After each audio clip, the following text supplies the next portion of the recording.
ക്രിസ്തുവിൽ സ്നേഹം നിറഞ്ഞവരെ, ഇന്നത്തെ സുവിശേഷത്തിൽ യേശുവിനെ ബന്ധിക്കാൻ യഹൂദർ ഭടന്മാരെ അയക്കുന്നത് നാം കാണുന്നു. എന്നാൽ അവർ അവിടെ പോയ ശേഷം യേശുവിന്റെ വചനങ്ങൾ കേട്ട് അതിൽ വിസ്മയഭരിതരായി തിരികെ വരുന്നത് നാം കാണുന്നു. അപ്പോൾ അത് കണ്ട് ദേഷ്യത്തോടുകൂടെ യഹൂദർ അവരോട് സംസാരിക്കുന്നു.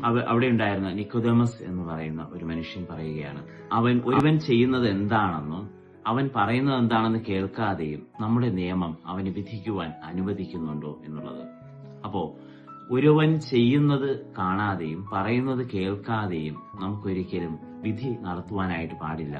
പലപ്പോഴും നാം മറ്റുള്ളവരെ വിധിക്കുന്നത് നാം ചിലപ്പോൾ ഒരല്പമെങ്കിലും കുറച്ചൊക്കെ കാര്യങ്ങൾ കണ്ടിട്ടുണ്ടാവും, അല്ലെങ്കിൽ കുറച്ചൊക്കെ കേട്ടിട്ടുണ്ടാവും.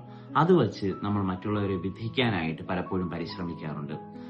അത്തരത്തിലുള്ള വിധികളൊക്കെയും അത് ദൈവികമല്ല എന്ന് പറയുകയാണ്. ആരെയും വിധിക്കാനായിട്ട് ദൈവം നമ്മെ അനുവദിക്കുന്നില്ല. യേശു തന്നെ പറയുന്നുണ്ട്, വിധി തന്നെ പിതാവായ ദൈവത്തിനുള്ളതാണ്, അവനാണ് വിധിയാളൻ, നാം ആരും വിധിയാളനല്ല. അതുകൊണ്ട് തന്നെ പ്രിയ സഹോദരെ, മറ്റുള്ളവരെ വിധിക്കുന്നതിൽ നിന്ന് നമുക്ക് മാറി നിൽക്കാം.